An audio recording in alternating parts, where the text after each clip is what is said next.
ቤሊን ወይዘሮ ዛህራ ከዛ ቤት ተባራ ከወጣችም በኋላ እኔ ከዚህ ቤት ምንም አንዳችም ነገር የምቀመጥበት ነገር የለኝም። ስለዚህ ወይዘሮ ዛህራ የኔ እናቴ ብቻ ሳትሆን መካሬ እና እንዲሁም ደግሞ አጋዥም ለህይወት መሰረቴ ትልቁን ድርሻ የምትወጣ እንዲሁም ደግሞ ማንም በሌለኝ ሰዓት ሁሉም እየመጡ እንደፈለጋቸው ሲፈነጩብኝ እሷ መታ እንባዬን የምጠርግልኝ እና የምታብስልኝ እናት ነበረች።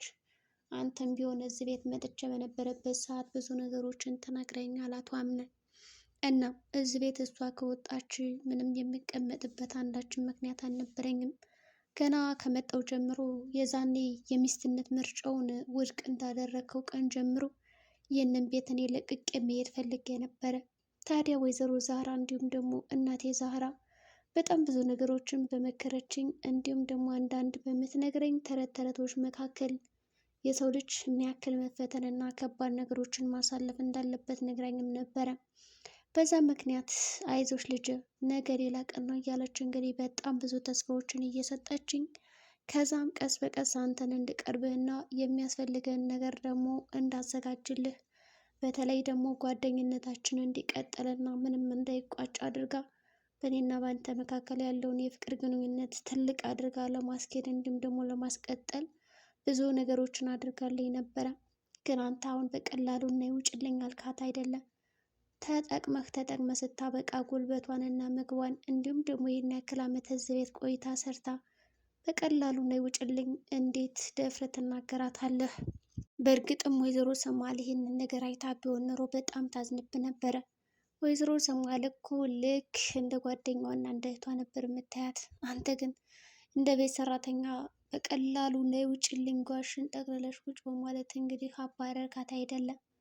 እኔም እሄድልሃለሁ ያው ይስፋ ቤቱ በማለት እንግዲህ ሁለቶች ተያይዘው ከዛ ቤት ወጥተዋል።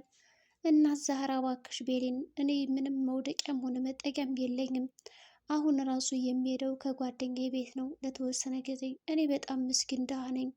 እናም አንቺን የሚያስተዳድር ነገር የለኝም። ምናልባት እኔ የሚሄድበት ቤት ብዙ የማይሟሉልሽ ነገሮች ሊኖራሉ። ከዚህ ጋር ሆነሽ እንደምታገኙ እንዲሁም ደግሞ ከዚህ ቤት ትልቅ ነገር እንደምትጠብቀው አታገኝም። ከዛ በጣም ትንሽዬ ደሳሳ ጎጆ ውስጥ ነው ያለና ለምኛት ነው እንግዲህ ጓደኛዬንም ለተወሰነ ቀን ያው ስራዬን ምግቤን አልወደዱትም እንዲሁም ደግሞ የምሰራው ምግብ አልጣፈጣቸውም ብዬ አማሃኝቼ ነው እንጂ ከስራ እንደተባረርኩ አልነገርኳትም።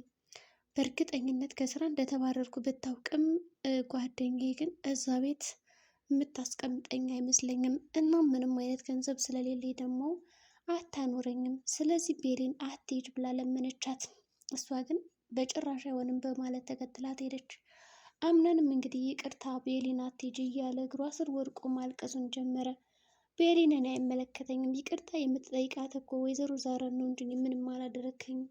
ነይ ውጭ ብለህ አንቋሸህ እንዲሁም ደግሞ ቤቱን ለቀሽ ውጭልኝ ያልካት እኮ እኔን ሳይሆን እናት ዛህራን ነው።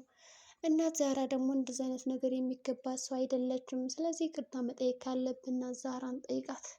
በዛ ላይ ደግሞ ይችም ሜርሲ በገንዘብ ቤቷ ለምንድን ነው ማትታዘዛት ብለህ ለምትለው ነገር ይችም ሜርሲ የምትባለውን አክስትን አንተ በደንብ አታውቃትም።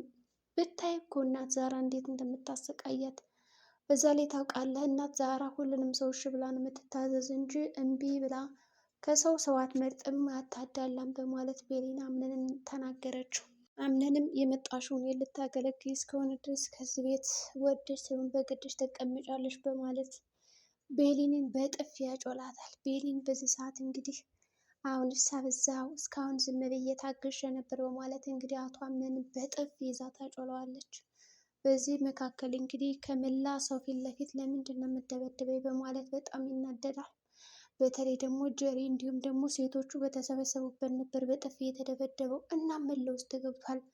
ለካ አላውቃትም ነበረ። ጥሩ ጊዜዎችን አሳልፈን እንዲሁም ደግሞ እኔ እሷን ሳይመደሰት ቢሆንም እሷ ግን ዛሬ እጇን እኔ ላይ ደፍራ ነሳች አይደለም። ታያለሽ ነይ ውጭ እንግዲህ እስከነ ዛህራ ጋር ይለና እንግዲህ ወዲያውኑ አብራ እንዴት ትሄድ ይጋብዛታል። በዛም ምክንያት እንግዲህ ከሄደችም በኋላ ወይኔ እንዴት ነው የሚሆነው አቶ አምነን በጥፊ መማታት እንኳን ነበረብኝም በማለት እንግዲህ ከራሷ ጋር ያው ጸጸት ውስጥ ነበር የገባችው። በሌላ በኩል እንግዲህ ሜርሲ በጣም ደስ ብሏታል እናት ዛራ ከዛ ቤት ስለተባረረችላት። ቀጣይ ሞርዚና ናት እዛ ቤት የምትባረረው። እንግዲህ በወንድሜ ቤት እንደፈለገ መሆን አልችልም በማለት የተለያዩ ምክንያቶችን ደርድራ ይኸውልን የገደለቻት እናትህ ሞርዚና ናት፣ ምክንያቱም እዚህ ቤት መምጣት ትፈልግ ነበረ በማለት ብዙ ነገሮችን ከነገረችውም በኋላ እንዴት ሊሆን ይችላል ይላል። በእርግጥም አምነን ከሜርሲ ጋር ያለው ቁርኝት እጅጉን ያስንቃል። ምክንያቱም ሜርሲ አንድ ነገር ካለችው በቀላሉ እሺ ነው እንጂ እምቢ ብሏት አያውቅም። የምትለውን እያንዳንዱ ነገር ያምናል። በሌላ በኩል አሁን ላይ ጀሪን እና አምነን መለያየት ትፈልጋለች። በእርግጥም ጀሪን መጀመሪያ ጥሩ ሰው ናት ብዬ ከዛ ቤት ካመጣኋት በኋላ ነገር ግን አሁን እሷ መጥፎ ሰው ነች። ስለዚህ እሷ ለአምነን አትገባውም። እኔን እንኳን እሺ ብላ እየታዘዘችኝ አይደለም። ስለዚህ ቤሊን እዚህ ቤት መጥራቷ እንዲሁም ደግሞ መውጣቷ በጣም ትልቅ ነገር ነው። በመጀመሪያ ደረጃውን ማድረግ ያለብኝ እኔ ይችን ጀሪን እዚህ ቤት አባራታለሁ እና ከዛ እንደምንም አድርጌ በመጀመሪያ ጀሪን እዚህ ቤት ካባረርኳትም በኋላ ቤሊን ወደዚህ ቤት ለማምጣት በጣም ቀላል ነገር ነው የሚሆንልኝ። ምክንያቱም ጀሪ ወጣሽ ማለት ቤሊን ተመልሳ እንደምትመጣ እርግጠኛ ነኝ በማለት እንግዲህ ከራሷ ጋር ነገሮችን እያቀናበረች ነው። እናም እንግዲህ ለዚህ እዛ ቤት ለማባረር ጀሪ ምን አይነት ሰዎች እንደሆነች እንግዲህ ለአምነን ለመናገር በጣም ጓጉታለች። እናም እንግዲህ ያደረገችው ነገር ምንድን ነው? ከሙስጠፋ ጋር ተመሳጥራ ጀሪን እዛ ቤት ለማባረር እንግዲህ ለአምነን ጀሪ ያንተ ሚስት አይደለችም፣ ሙስጠፋ ማለት የድሮ ባሏ ነው። እናም ሙስጠፋ በጣም ሀብታም ነበረ። በዛ ሰዓት እንግዲህ ጀሪ በጣም ገንዘቡን ሙልጭ አድርጋ ከበላችም በኋላ በመጨረሻም እንግዲህ አላውቅም በማለት ነገሮችን ሽምጥጥ አድርጋ ወደዚህ ቤት መጣለች ለሚስትነት መረጣ እና ይቺ ሴት አትገባም በማለት እንግዲህ ለአምነን ተነግረዋለች። አምነንም በጣም ብር ስቷት ስለነበረ ለካ ብር ስጠኝ ያለችው ለዚሁ ነው አይደለም፣ ሙስጠፋ እንዳጭበረበረችው እኔንም ልታጭበረብረኝ ነው ማለት ነው ይቺ ባለጌ በማለት እንግዲህ ወዲያውኑ ሻንጣዋን ሰብስቦ ነይ ውጭልኝ በማለት እንግዲህ ከዛ ቤት እንድትባረር ያደርጋታል።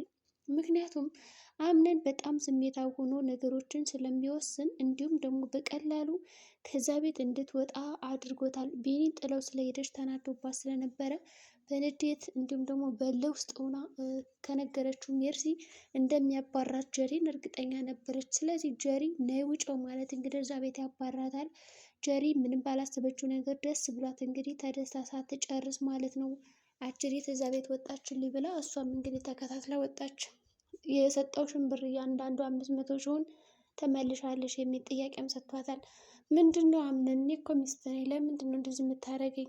ልጅን እኮ ተሸክሜያለሁ ብላ እንግዲህ ነገሮችን ቀለል ለማድረግ እና ያው ኃላፊነት እንዲሰማው አድርጋ አምነንን ለመናገር ብትሞክርም ይህ ልጅ የኔ አይደለም፣ ደግሞ ውሸሽን ነው፣ አላረገሽም፣ አንቺ ካደንቻ ጮርባሪ በማለት እንግዲህ ጀሪ ሙልጭ አድርጎ ከሰደባትም በኋላ ከዛ ቤት እንድትወጣና እንድትባረር አድርጓታል። ጀሪን በጣም እያለቀሰች ነው። ሙስጠፋ ቆይ ያገኛለሁ፣ እኔማ ህይወት ክነሱ ለማድረግልን እኔ ከዚህ ቤት በቀላሉ ወጥቼ አንተማ እንድትደነፋበት አልፈልግም በማለት እንግዲህ ለውስጥ ገብታለች። ሜርሲም ቢሆን የሙስጠፋን ውሸቶች እንግዲህ ደርሳበታለች እና ነገሮችን ለማበላሸት እየሞከረች ነው።